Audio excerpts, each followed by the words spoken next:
With an intro like that, how can I not be fired up for a show tonight? Welcome back. It is Settle the Scores on the Rocky Mountain Sports Network. Seriously, that intro. Shout out to my brother from another Brugman for that. Now, look at that. I can say that, but I can't say two-syllable words. But welcome back, y'all, and thanks for tuning in tonight to Settle the Scores. It is June 20th, 2024, and it is just past 9 p.m. Eastern, 7 p.m. Mountain.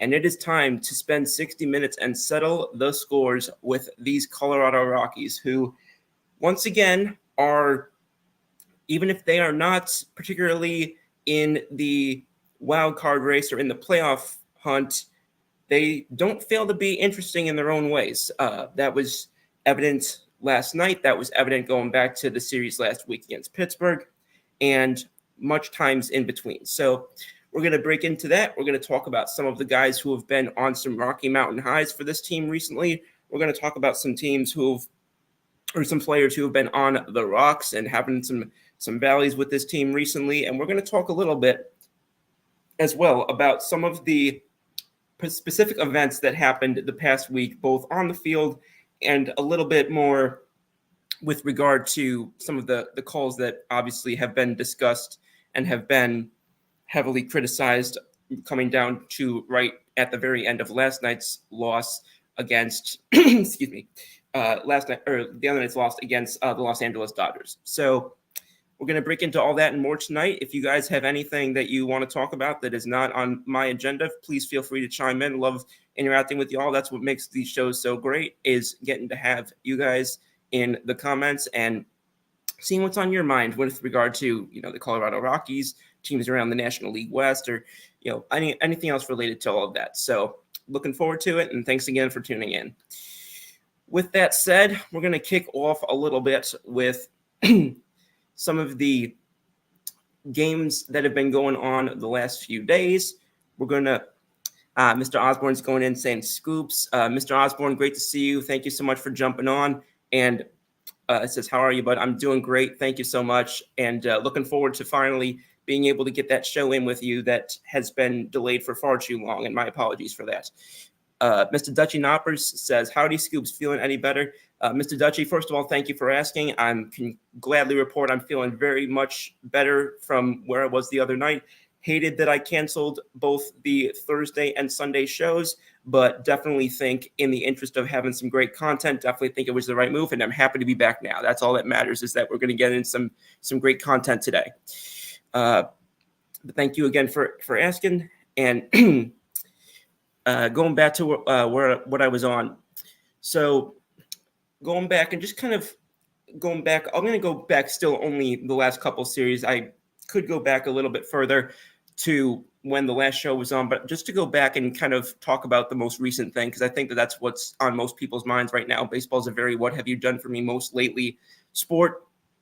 And we're looking at actually some positive signs from a team that, as we talk about so often, should be producing offensively at a high level. And we're starting to finally see some of that a little bit more from several guys on the team. We're looking at guys like Nolan Jones. We're looking at guys like Michael Tolia.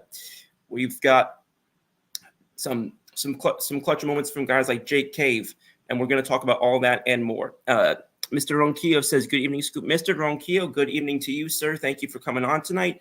And looking forward to hearing what you've got going on and what you're interested in talking about with this team. Mr. Dutchy says, I'm glad to hear that. Thank you, sir, and glad to have you on tonight.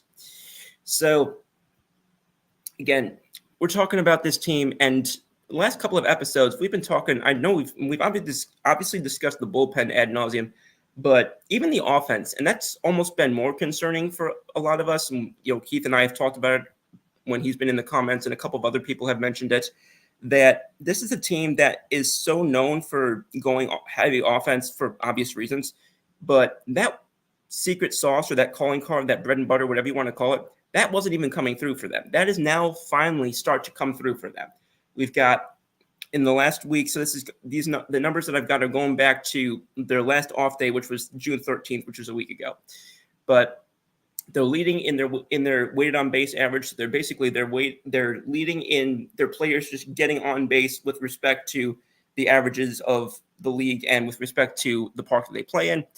And that number is, so that's 382, and that leads the National League. And going back to the number that I've used in the past, which is WRC plus, that is third in the National League. It's 134. And what that means is the offensive production, just to break it down, the offensive production for the Colorado Rockies has been 34% above league average this past week. That's all that means. And that places them third in the National League.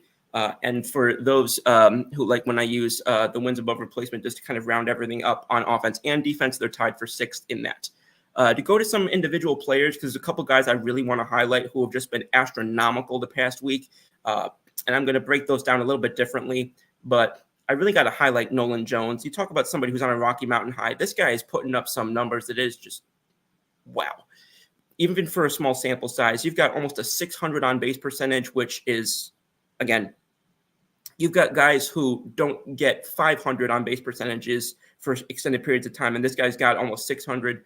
So he's remarkably impressive right now. He's got his weighted numbers for that are, in the 450 range. Going to him as an individual for, again, that number that I used regarding with respect to offensive production against league average, 183 for him. So he's 83% above league average in terms of his offensive production during that period of time, striking out 9% of the time, which is insanely low, especially in this day and age, and especially for a power player. So we're looking at a guy who not only is he doing the good things very well, but he's limiting the bad things and limiting the downside as well. He scored a run himself 3 times, and he stole a base to boot. So just so much to love offensively from Nolan Jones. And that's not to say anything against him defensively, but just the some of what he's produced in the past week and what he's been reliable on and what he's been able to provide more consistently for this team across the past couple series has really been a hallmark of what's allowed them to start to have more success in that area. Another guy, and I'm going to mention this guy a few times tonight, but Michael Toglia. This guy is, again, this guy's got 2 home runs in the past week. So obviously that in and of itself is impressive. This guy, 400 on base. This guy's slugging 640 base, and he's basically averaging between a double and a triple every time he comes up to bat. That's basically what that means. And so every time he comes up to bat, he's most likely to hit either a double or a triple. And that includes, most likely to get out. So that's remarkably just, again, that's a number you don't see for players. And that's exactly the type of thing that this team needs if they're going to really overcome those bullpen issues. Is guys like that, guys who are getting on base like Jones, and guys who are hitting guys in like Michael Toglia. So that's a really solid couple of guys in the order that if they're able to start building up around those guys, then they're finally, I think, going to start to have a couple of. We talked about building up the middle on the defense, but now you're looking at this in the offensive side, looking at this in the lineup, all of a sudden in a pretty good spot in the lineup as well. Play of the week. Excuse me. I was looking at this to kind of just look at the plays, and I got one play of the week, and I've got one blunder of the week. You can call it one peak of the week or one value of the week, however you want to phrase it, but picked one play that really stuck out to me on the high end and the low end this past week for the Rockies. Play of the week, I felt like I could go with the double by Jake Cave that he hit against Pittsburgh, the hit off of Jared Jones, for those who saw it. I could have gone with that, but for me, and I said I was going to mention him a few times, this is going to be one of them, that home run that Michael Toglia hit off of Bobby Miller versus LA to deep left center, and bringing in Stallings, McMahon, and obviously it wasn't hit in the 8th or 9th inning. This was hit earlier in the game, but it put him in position that once they gave up those 6 runs at home, they were in position to come back in the 9th to ultimately win on that walk-off sac fly by my guy, Brendan Doyle. So I think Michael Toglia was, again, like I said, that was probably, I think, the single moment that stood out to me this week from a positive standpoint. But again, could have gone with either one of those. They had some really nice clutch hits from a couple of their guys this week, both against Pittsburgh and against LA, which was particularly impressive. Scoop, do you see this team coming together, or are they still a bit of a mess? And I'm going to get into that a little bit, but again, it's same blank, different day. Like this team has to stop being not beholden, but it can't keep leaking out the back with this, with the bullpen and with, their pitching. In fact, I looked, they used 21 pitchers so far this season, and that's as many as they used in the entire season a few years ago. So they're already going through these guys a lot more that, just going through guys a lot more than other teams are right now. And we've seen that with the injuries that they've had and one thing or another. But even when they're healthy, I mean, it's not like this is a team that had a sterling pitching staff and this is, the injuries have derailed them. This was a team that was going to struggle to begin with. And once again, I feel like I just end up saying the same thing, but it remains the truth. Until they figure out how to get these guys more apt to pitching, either, ground ball pitching and, keeping the ball on the ground where their, increasingly stout young defense can, make plays and get more involved and, help the pitchers out, until they figure out how to build something, either that or other way around. There's going to be very little it's going to be a very low ceiling for this team, no matter how great those two guys or the guys around them are. Mr. Ronquillo says, Scoop, what was your favorite memories of MLB Hall of Famer Willie Mays?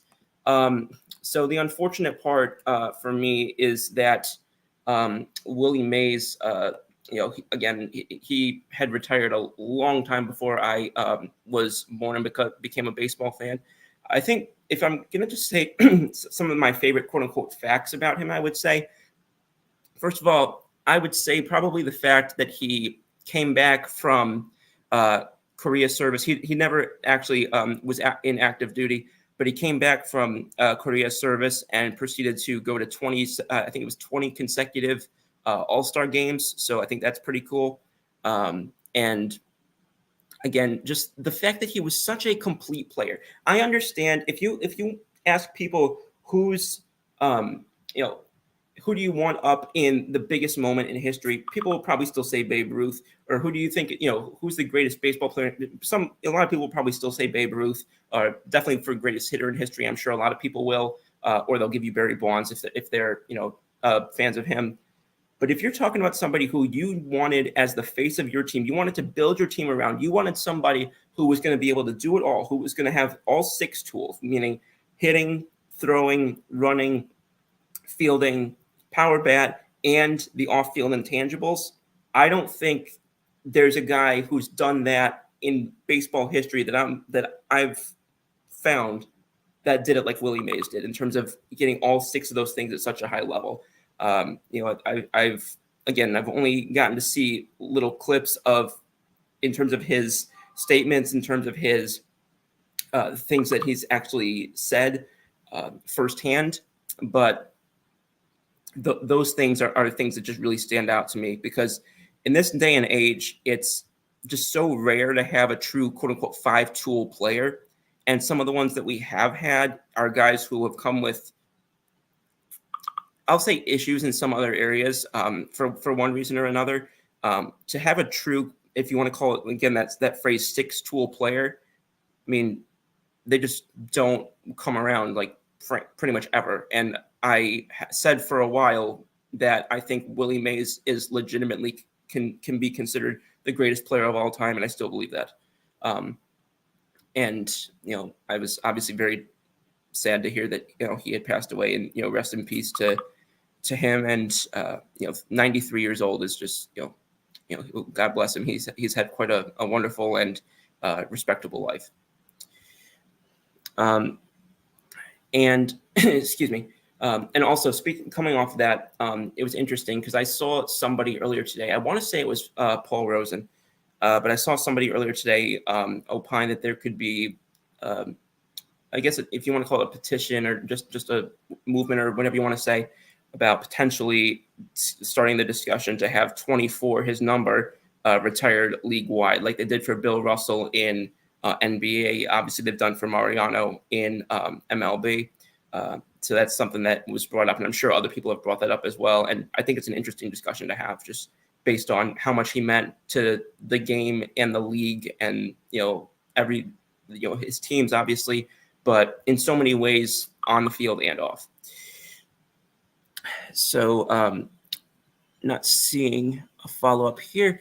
But no, and again, thank you for that question. That was really, again, I do wish that I had gotten to watch him more firsthand, both at least as a, kind of a active in the society standpoint, if not, as an active player. But even just what I'm able to find on him historically is always very interesting to be able to watch.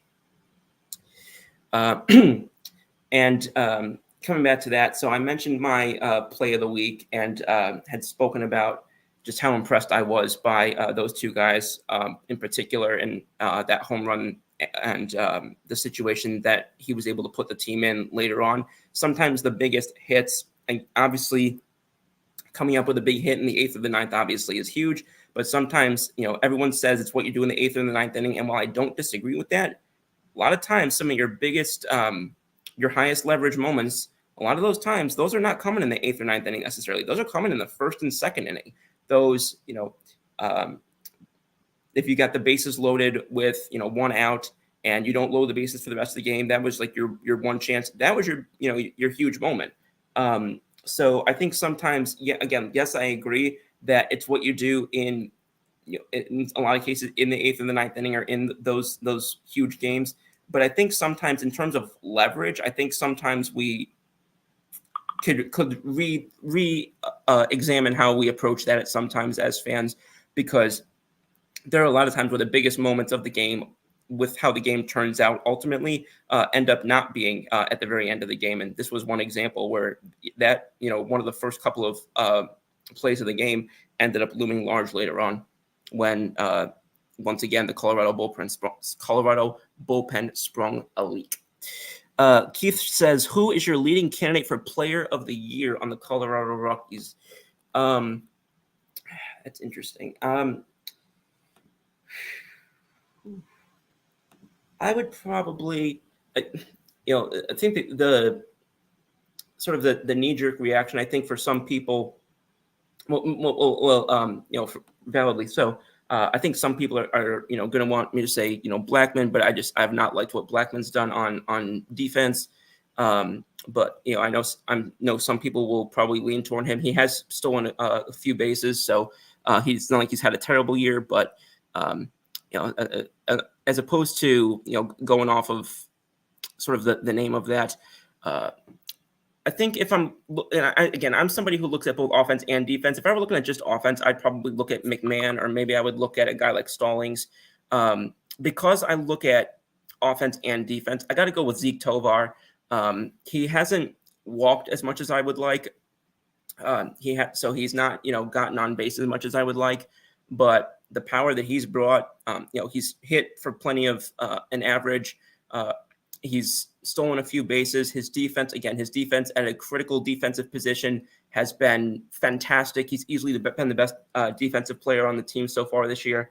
And to do all that and being second on your team in home runs and only one off the lead, wildly impressive to me. And based on what I'm seeing, he doesn't really show many signs of being at risk of slowing down. So the fact that it shows up like it's going to be sustainable, I'd have to say Tovar. And I'm looking forward to seeing what he does going forward. And I hope that I'm right about it being sustainable, because he's very fun to watch. I mean, I came on to this year watching this team, and I was like, I feel like Nolan Jones is going to be fun to watch. I feel like Ryan McMahon's going to be fun to watch, because I've been following him for a while. I've been following him since several years ago. Brenton Doyle, obviously, I've talked about being a big fan of Wax Poetic on him a few times. But now Zeke Tovar has really become a really fun player to follow and to watch. And then just for fun, if I want to try and throw a pitcher out there, obviously there's not been a ton to look at with positively with regard to pitching. But if I'm going to just try and just say like, I'm going to put some just hope behind this guy. I'm between either Feltner or Quantrill, but just for the ability to not give up as many homers, I'm going to go with Quantrill. And because he's been able to keep the ball in the park more. And I think that even though his peripherals are not quite where I'd like them, the fact that the peripherals, like the way that the peripherals are looked at, they have to weigh more heavily against, allowing home runs. So based on that, I would probably shift toward Quantrill, even though on the whole, I probably would like Felder's numbers a little bit better. But yeah, that was quite interesting, because I start looking at guys down the line, and it's just like, it's like I see like these one or two things where I'm like, if they could just get this one thing tweaked, like Nick Mears should not have a 7 ERA based on how he's been pitching. Like, he's just been, first of all, he's been getting incredibly unlucky with the contact he's given up. He's gotten, he's not been getting the ball on the ground with any excessive level. I mean, it hasn't been terrible, but it's not been great. He's striking guys out significantly more than anybody else on the team, with the exception of Tyler Kinley. I misread that. No, including Tyler Kinley. So yeah, I think that if I'm going to watch a relief pitcher, I know you only said one player, but just to kind of go into each different area, Nick Mears is somebody who I really think should be better than he's been. All right. Thank you, Keith, for always, that was always, as I always say, you always ask some questions that I really enjoy with, in terms of kind of open-ended and kind of getting me to think a little bit outside the box. And going off of that, I was talking about the play of the week, and now I'm going to go to the blunder of the week. And I feel like this is probably fairly obvious to those who have been following the specific games, watching the games, or at least following the recaps. But you have a 1-run lead, top of the 9th, 2 out, 2 strikes on Hernandez, and Vodnik, who I spoke highly of early in the season, or at least I was hopeful on earlier in the season, serves up a 3-run bomb to deep right. That was just, again, I know it's LA, and again, I just saw New York get tail whipped by LA in a couple games, so I'm not necessarily saying that losing to LA is any sort of thing to be ashamed of. That being said, it's not just losing, it's the manner in which you lose, and that is what really disappointed me. And I think that a lot of people would agree with that. Now, that being said, that parlays into the discussion. Mentioned the LA Dodgers series. That parlays into the discussion about, as Bud Black and others are saying, that controversial call. If you haven't seen it, I don't have access to footage of it right now, but if you haven't seen it, there's that controversial call right before that Hernandez home run that was whether or not the check swing, the batter went or didn't he. You can go in and rewatch that. That was obviously it was, the way it was ruled allowed that home run to ultimately change the course of the game. But there was a lot of flack and pushback regarding that call. And basically Bud Black basically came out and said, we beat the LA Dodgers. And I don't know if they officially, if you want to call it, I think it's called protesting the game, or I don't remember how they phrase it. I think it's protesting the game, and I don't know what the protocol is for that offhand, and I don't know if they entered that. And if they do, I don't even know what it really does. But it was very clear that those were situations where, again, I mean, I tried on, it wasn't on this show, it was on the other show. I tried to be, positive and give throw the bone and be benefit of the doubt to the MLB umpires after Angel Hernandez finally stepped out. But just another example of, a game that's being decided by, again, I know it was partially decided by the play, but also being decided too much by a judgment call and not by an actual play itself, if that makes sense of how I'm trying to say that. Because there's, again, that check swing gets ruled differently, that Teoscar Hernandez at bat never happens. So, and that through home run never happens. So that was obviously the big consternation there. Mr. Ronquillo says, non-baseball news, the LA Lakers are hiring JJ Redick as the new head coach. Yeah, so we talked about that a few weeks ago, that it looked like Redick was going to be the guy there. They went into conversations with, I think his name was Bergley. I don't remember exactly what his last name is, but the guy from UConn who ended up staying there. I'm going to get into that more on my Sunday show on What's the Scoop, 9 p.m. Eastern, that I do every week.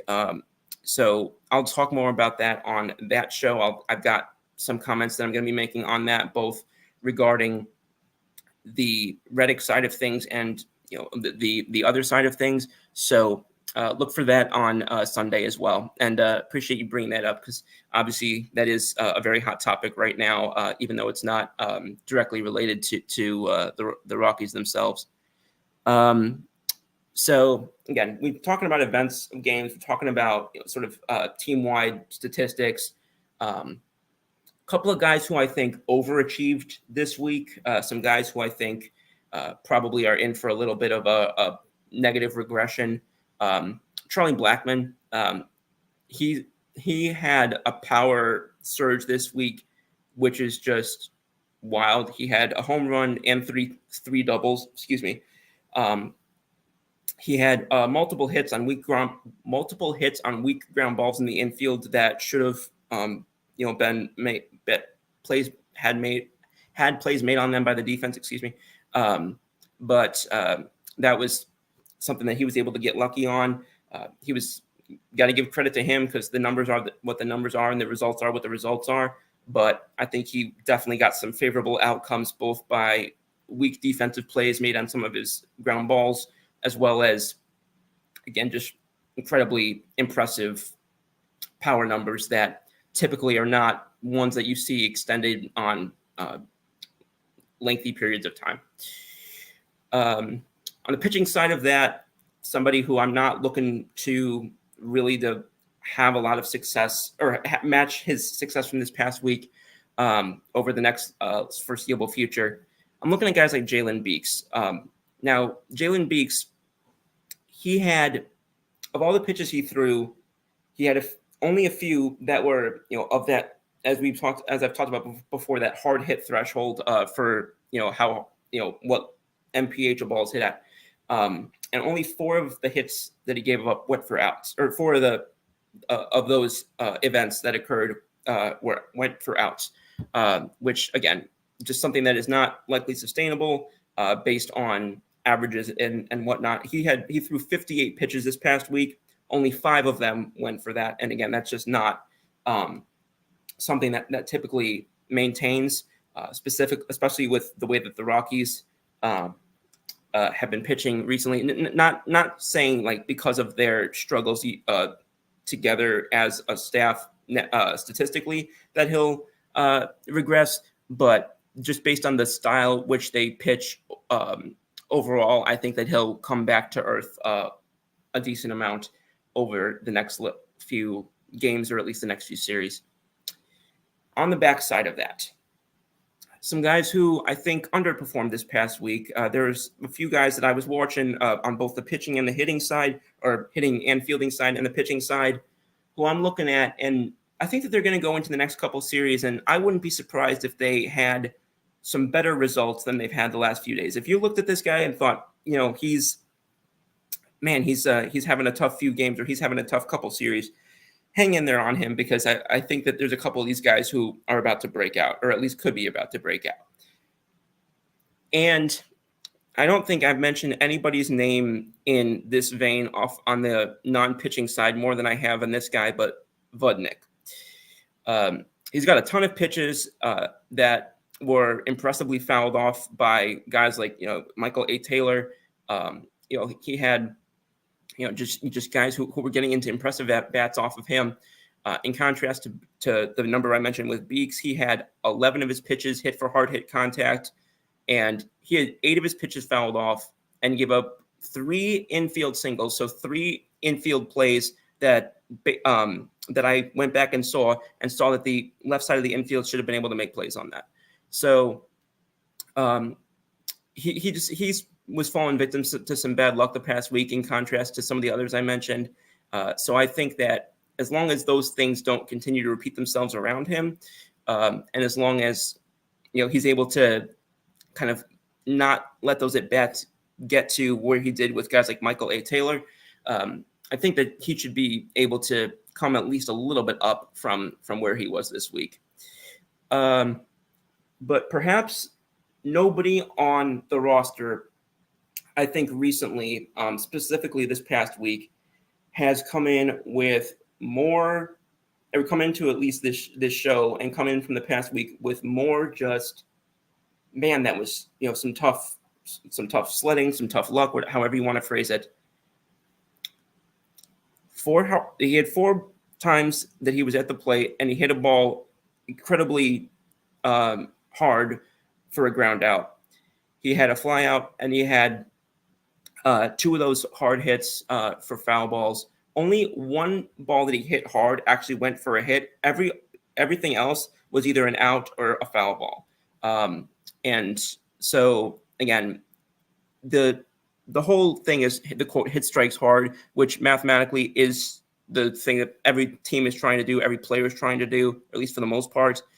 In fact, if you go back, for those who like going back and forth with me about analytics, if you go back and read The Athletic, there was an inside player poll that came out last week from The Athletic. If you don't have a subscription there, I highly recommend it. It's fantastic. But there was an anonymous player poll that was put out. I don't remember how many players were surveyed, but they were asked how much has analytics benefited or inhibited the game, or like how much has it been a positive or negative on the game, whatever it was. So for those who say, this is not how, the real players play, or et cetera, about 8 in 10 players said it has helped their game in some capacity. And again, this doesn't just go for, as people I'm not going to mention have brought up, this doesn't just go for one random situation about pinch hitting. This goes for, again, the pitches that you're throwing. This is going for where you're throwing the pitches. This is going for how you're setting your defenses up. This is going for, how you're setting your lineup and where you want your best hitter. Do you want him third, fourth, or in a lot of cases, if you're going sabermetrics, typically second. So there's a lot of different things that I think that get overlooked because I think that it gets really easy to generalize that whole concept as just exit velo and hard hit percentage. And obviously I do use a lot of that, but it was interesting to me to see such a massive validation by the current players of the fact that a lot of what I try to incorporate on this show to explain not only where we're at, but where I think we're going with regard to the Colorado Rockies, that a lot of this stuff is actively being incorporated by players and teams, and done so in ways that are helping them win. Keith says, today's the first day of summer. What was your favorite year watching the Boys of Summer? I'd love to be able to say 2009 when New York won the World Series, but I'd be lying if I said that was something that I really remember all that much. I'm going to go with 2012. It ended really terribly because I remember crying after losing the ALCS, being swept by the Detroit Tigers. and then rooting aggressively for the Giants to beat them in the World Series. But I had surgery on June 4th of that year, so I couldn't do a whole lot for a couple months because I was laid up with my leg. So that was when I really, like, I've been a baseball fan to some degree since I was like 7 years old, but age 11 to age 12, in fact, the reason I had that surgery was to be able to play baseball for the first time. And that summer is really when I got avid into baseball, like when I started, whether it was Fangraphs, and I had also just watched Moneyball right before that summer as well for the first time. And I've seen it probably about 400 times since. So I got to go with 2011, 2012, because again, it was literally all I did for about 3 months was just eat, sleep, and breathe, statistics, data analysis, watching film, just watching different hitters, watching different players' swings. I watched way too much of Kevin Youkilis' swing, Derek Jeter's swing. I was obsessed with this one clip of Josh Donaldson breaking down his swing with Mark DeRosa, who I know, I think it was Kenny Kirkpatrick, is avidly pushing for to be a manager one day, which I think would be great based on what I've seen, including that clip. Jody says, when do the Rockies start selling guys off? I love to say it's too early to start selling guys off, but the Marlins evidently do not agree with me after what they did a few weeks ago. However, I don't think the Marlins are a franchise I'd want to emulate, so if I were you, I wouldn't do it now. I think that the break is when those conversations are going to really start kicking up, and then I think as we start getting into the 20s, the dates of July, because again, deadline spur action, I mean, that's the cliche, but it's the truth. And if someone really needs a player or really wants a player even, they're only going to get more and more looking to acquire that player and then fend off other teams who are trying to vie for that player as well. So I think that they're going to start like having those discussions. They're probably having those discussions now. I think we might start to see a couple of moves, maybe a month from now. But again, I've said I don't know with how many teams is really involved that with how many teams is really involved still, statistically speaking, have a shot at the playoffs. I don't know that we're going to see a super active trade deadline because I think a lot of teams still believe that they are competitors. Maybe, and I think some of those I think are a little bit more pipe dream than others, but I think a lot of teams really believe that they're still contenders. So I think that there's going to be a good number of teams that are not selling. That being said, that could end up working to the Rockies' benefit because they could say, hey, look, a lot of these teams are looking to try and get help. And, there's not really a lot of, guys out there who are now, and they have two catchers. Catcher is a very highly valued position in both Stallings and Diaz, and they've got two to offer. And if a team either suffers an injury at catcher, if a team wants to upgrade at catcher, that is a situation where they could really make out like bandits with that by offering one of those guys, and then still have one guy either to go down the rest of the season if they want to leave Romo, let him spin for a little bit longer, or if they want to put him in, they obviously could either keep the other guy as a backup or move on from him as well. But I think the Rockies could actually find themselves in a pretty fascinating and salivating position over the next few weeks based on how many other teams, because they are one of the few teams that I can think of right now. Right now, I can think of the Athletics, the White Sox. The White Sox are historically bad. But the Athletics, the White Sox, the Nationals, the Rockies, and there's one other team, but I'm forgetting. I think it was Anaheim. But those are really the main teams, I think. But I don't even know if I expect all of them to be major sellers. Because again, part of that, I mean, Chicago has some guys that in theory should warrant talent, but they're so bad because these players are doing terribly. So their value is not going to be high. So why would Chicago try and move off of them? So even though we've still got these 4 or 5 teams that I think are pretty much understanding that they're not, building for anything before next year at least, I still don't know how much they're going to be able to be active in the market because again, it also depends on what you have to offer. And I can't think of any other team right now that has 2 starting caliber, potentially all-star caliber players at such a premium position like Colorado does. So I think they're going to be one of the more interesting teams to watch for sure. Jody says, who is the Yankees' daddy? It certainly looked like Baltimore today, but I think people are overreacting a little bit. I mean, Luis Gil obviously has not been the same today and in his mostly in his last start that he had been to start the season. But I'm not going to overthink or overreact to one clunker. Yesterday obviously was a disappointing ending as well. Excuse me. But again, it's like I said going into yesterday. You built that much of a positive record, and you built at least some level of a lead without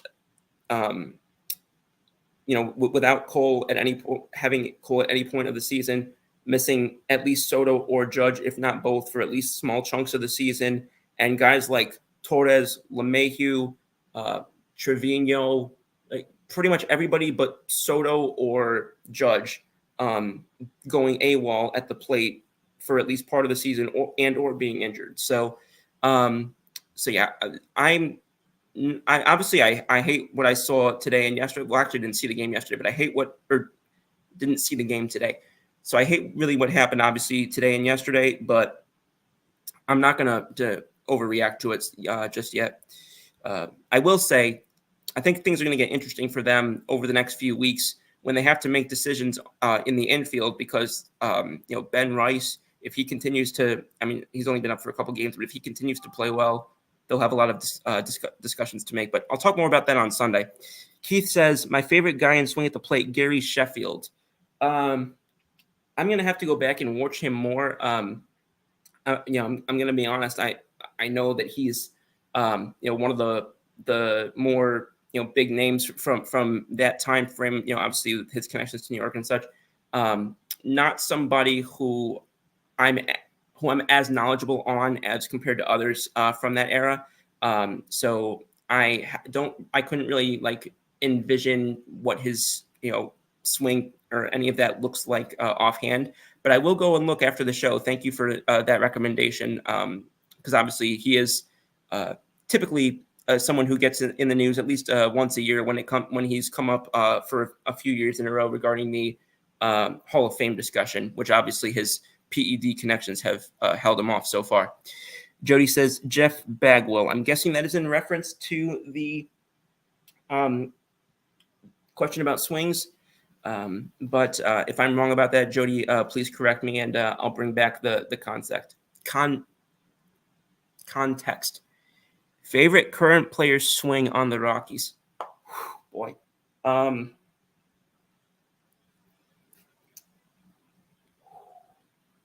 is a tough one.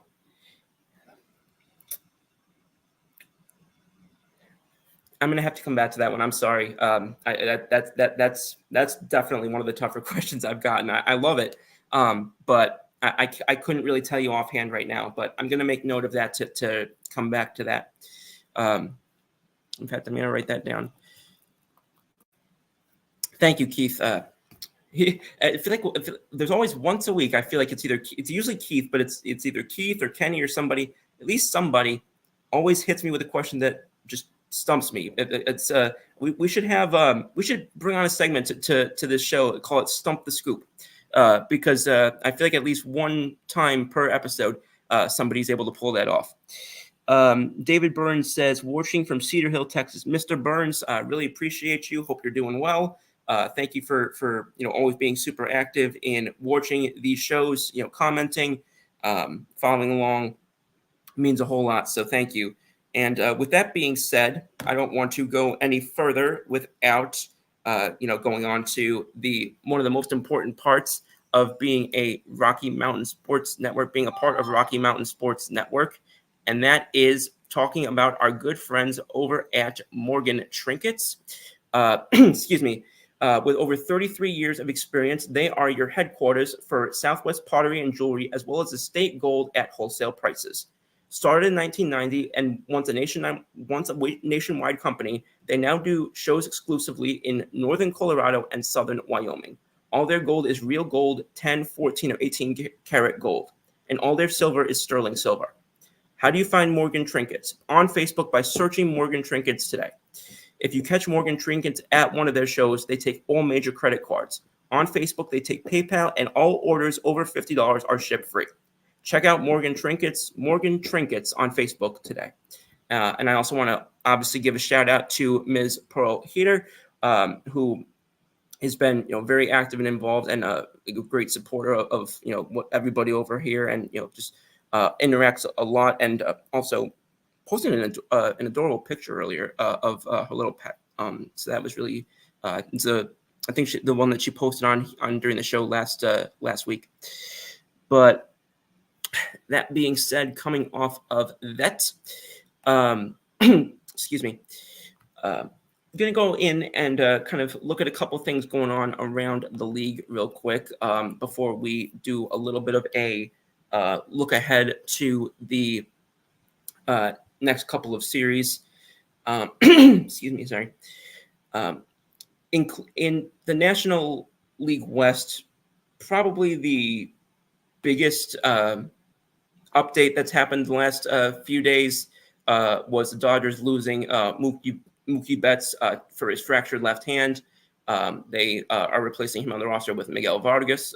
He was called up from AAA. He's expected to miss about 6 to 8 weeks. And Miguel Rojas is going to take over as the primary shortstop in the interim. So I don't obviously think with how deep that team is and how much talent they have and just how great they are at developing, coming up, bringing talent up and then going out and getting it. I don't think this is going to, really knock them too much off their perch. But it is going to be a hit to them. I mean, Mookie Betts is not just, not just one of cog in the machine. He is one of the faces of that team, and player I happen to love actually, and was very excited that he got traded out of Boston. But somebody who I think is going to be, he's definitely going to be missed because he is one of those guys, like I talked about earlier, someone who really impacts the game in all facets, really impacts the game, obviously offensively. He's got to quote Mr. Costanza from Seinfeld, he's got a rocket for an arm. And he's just always looks like he's having fun playing the game. He and Francisco Lindor, they just got that positive energy playing the game, and I see teammates feed off of that. So I know he's definitely going to be missed in the day to day, even if I'm sure that they're going to be able to not replace him, but have holdover on the field just fine. There he is. Kurt Valenti says, "What's up, Scoot? What's up, Kurt? How are you doing, sir? I appreciate you coming in tonight." And I mean, hey, I've been saying it, just waiting for you. It's been an open invitation, either here or over on WTS. Just let me know when you're free, and we'll get you on this show because you always got a lot to say in the chat. Let's just have you come on, we'll have some fun going back and forth in real time. But appreciate you coming on, and I hope you, Jenny Hoops, and Bella are all doing well. And excuse me. And obviously, if you've got anything to chime in with, looking forward to hearing what you've got for me tonight. So that was one of the things talking about with the Dodgers, and the comments that came out from Dave Roberts with an update on that. Dodgers had Dodgers had a couple of things going on. They talked about. Or they announced that a couple of other guys went on the IL. Yoshinobu Yamamoto has triceps tightness, so he's going to be on the 15-day IL. And Michael Grove was recalled. Michael Grove was also put on the IL due to lat tightness. And respectively, they've called up J.P. Fireeisen, former Yankee, and Michael Peterson to make room for, or to replace them on the roster, and to make room for Peterson on the 40-man. Joe Kelly was moved to the 60-day injured list. So, just a little bit of housekeeping on, again, as they say, know thy enemy. So a little bit of housekeeping on what's going on for the big bad boys in blue up there at the top. It is again, obviously, nobody's looking at the Rockies and thinking, oh, can they, be, the Cinderella team this year? I don't think that that's really a thing that many people are seriously looking at. But at the same time, there is always an opportunity to play spoiler. And from a psychological perspective, there's always the opportunity to just kind of build up yourselves as a team, kind of build up your culture, build up your chemistry, build up, yourselves as individual players, especially, some of the younger guys who are coming up for the first time or will be coming up for the first time. So I never agree with it when people say, they're not playing for anything. I don't think that's true at all. I think if you're, and it's not just because it's like, oh, they're getting paid 6 figures or 7 figures or 8 figures. It has nothing to do with that for me. Well, not nothing, but that's not what the crux of it is for me. If you're going out there and you're part of a 26-man roster, which is part of a bigger organization, which is based on winning baseball games, then I don't care if you're 25 games out or 25 games up. You're out there to win baseball games. And, these numbers still count against or for or against your stats. They still count for or against, bonuses, one thing or another. So, which again, I know that brings in some of the financial parts of it, but also these things, just the turning the double plays in the middle infield, the pitching and catching, the getting guys used to one another as a pitching and catching duo, the battery type, the figuring out who hits well in front of whom, and who's best again for that coveted number 2 spot, et cetera, et cetera. These are all things that you figure out during down times like this. So the fact that people say they're not playing for anything, as I've heard people say a couple times, not my philosophy, not a philosophy that works with me within my mind. If you're out there, if there's a game that you're playing and it's, and you're playing a game against another Major League Baseball team, you're playing for something. It may not be playing for a playoff spot, but you're playing for something, and you better go out there and play like you're playing for something. It's I don't know. It bothers me when I, especially this early in the season. I mean, I don't want to keep belaboring it, but I can't get over what teams like Miami did like a month ago, telling your fans in the beginning of May that we don't believe we're going to compete this season. Are you kidding me? Even if you believe that internally, you don't go out and say that to your players, to the people who work behind the scenes, not even on the baseball side, the people who work behind the scenes to, support the players in the organization to get them, ready in one thing or another. What kind of morale, psyche, chemistry, whatever, what kind of a message does that send to the players who, are down there busting their asses, 162 times a season, and 4 or 5 times per game in the lineup, probably 4 or 5 times a game in the field, and either 20 times a season as a starting pitcher or 50 to 60 times a season as a reliever. Like, I hate that. I hate that. And in my opinion, if that's your mentality, similarly to what I say about the owners who have $900 million net worths or $1 billion net worths and say they can't afford more than a $40 million payroll, if these two things, if they're your philosophy or anything like it, get out of baseball, go do something else, because Major League Baseball doesn't need you. Got a little fired up there for a second. Keith says, love that scoop. Appreciate it. Costanza says, guys, hitting is not about muscle. Simple physics. Calculate the velocity V in relation to the trajectory T, in which G of gravity, of course, remains a constant. It's not complicated. I love that. And I love the follow-up in which George says to Derek, and I think Bernie Williams is the other one. He says, you want to talk about hotels or do you want to win some ball games? And Derek goes, we won the World Series. And then Costanza just goes and looks at him and goes, 6 games. One of my very underrated scene. That's so funny. But I mean, hey, I think that there are some coaches or executives right now who could probably be replaced by George Costanza and be getting upgraded. So, but it's just, I'm surprised by the fact that I mentioned that players poll earlier, the anonymous players poll, and a couple of other things that were mentioned or were players were asked. One of which was the what organization do you think is just terrible, is worst run right now, or would you least want to be playing for, or do you think has the worst management? I forget how they phrased it, but that was the gist of it. I'm pretty sure. Well, Oakland was definitely the leader. I can't remember who was second, but it was some combination of like Chicago. Colorado actually was not in the top 2 or 3, I don't think, but I think it was Chicago, and I don't remember who else. But the fact that Miami wasn't number 2 or number 3 really surprised me, because I just, going back to losing Eng and Jeter and then coming up to where they're at now, that's the one thing I will say to benefit Colorado. I'll make another George Costanza reference here to go out on a high note. That's one thing I will say here for Monfort and some of the other guys who are up in the Colorado front office. They may be misguided in how they do things sometimes, but they're not out publicly basically just saying, we've given up. They may sort of act like it sort of behind the scenes or with some of the moves they make or one thing or another.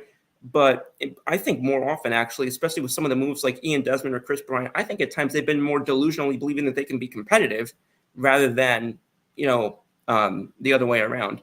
And again, I'm not saying that thinking that, you can be competitive and, going all in on a season when you're projected to win 70 games. I'm not saying necessarily do that and cash in all your future chips, but just, again, at least put your heart into it for all 162 games, and definitely don't make it publicly apparent that you're not.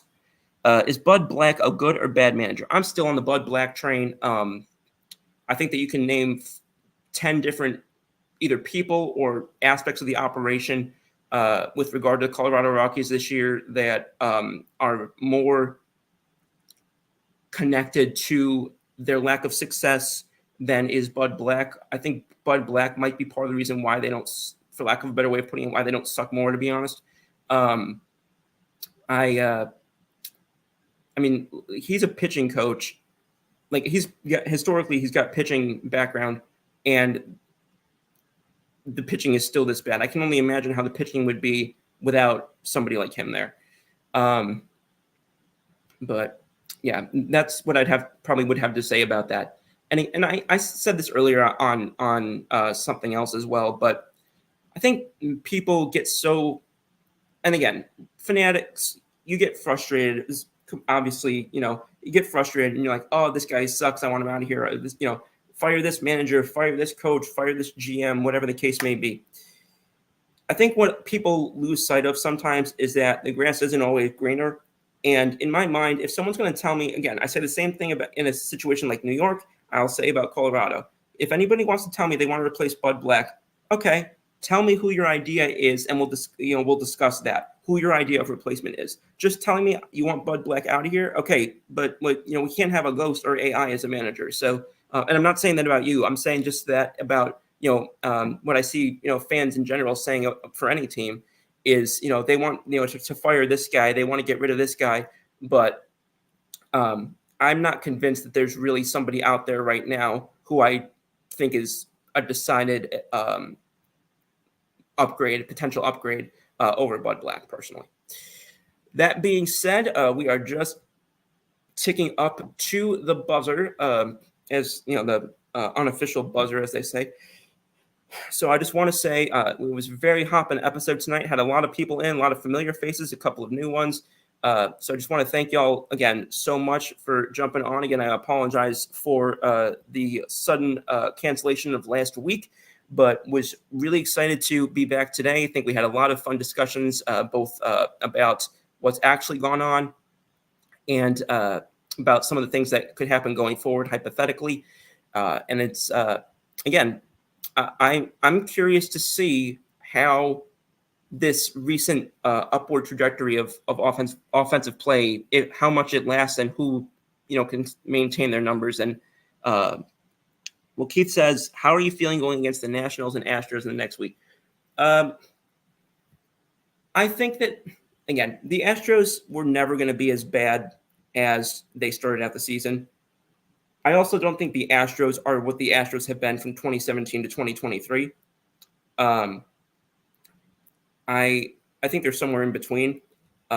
What do I take them seriously going up against them, but do I go up against them feeling like, oh crap, we've got Houston? No, those days. I'm not going to say those days are over, but we are not in those days right now. And the Nationals, I never know what to make of the Nationals, to be honest with you. But because I will say this, the Nationals have been very bad, but of the teams that have been very bad, they're the teams that they are the team that I think is going to be very bad for the least amount of time going forward. I like the guys that they've brought in. I like the job that Mike Rizzo has done. I think he deserves to be able to see through the rebuild that he started. I'm glad that they haven't sort of had him start the rebuild and brought in somebody else to finish the job. I'm glad they're letting him see through his plan, because so far his plan has been really going positively. In fact, my hometown, Rochester, is where the AAA affiliate of the Nationals play, the Rochester Red Wings. So we get their prospects as they come up through AAA. We get them here, and some of what I've seen either firsthand or some of what I've seen from just having the connections to people who have been watching or one thing or another. I think that they've got a lot to look forward to. So I know that was a little bit tangential, but yeah, I'm basically the short version is take both of them seriously. I don't think that either one of them are what they were a couple of years ago when they faced each other in the World Series, but they're not patsies for sure. David Burns, Houston does have a problem now. That reminds me, just a little fun thing that I'll say. I'll go off the end. If you haven't heard, if you're a country music fan and you haven't heard the song "Houston, We've Got a Problem" by Luke Combs, highly recommend. That's a really good song.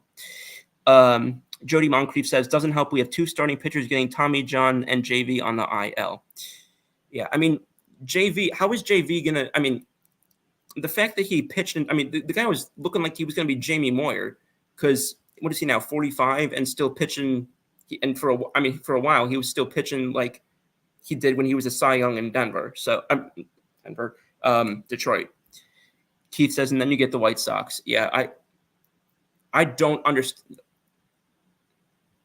That organization might just have to be sold from the top. And I don't think Reinsdorf will ever sell the White Sox, but holy smokes, I've never seen an organization that bad on the field and heard so much toxicity leak off of it so consistently for so long. Like, it is just clearly, like, people want to say Oakland's now again, Oakland is probably might be the one that's worse, but holy smokes, it is just radioactive cow junk over there.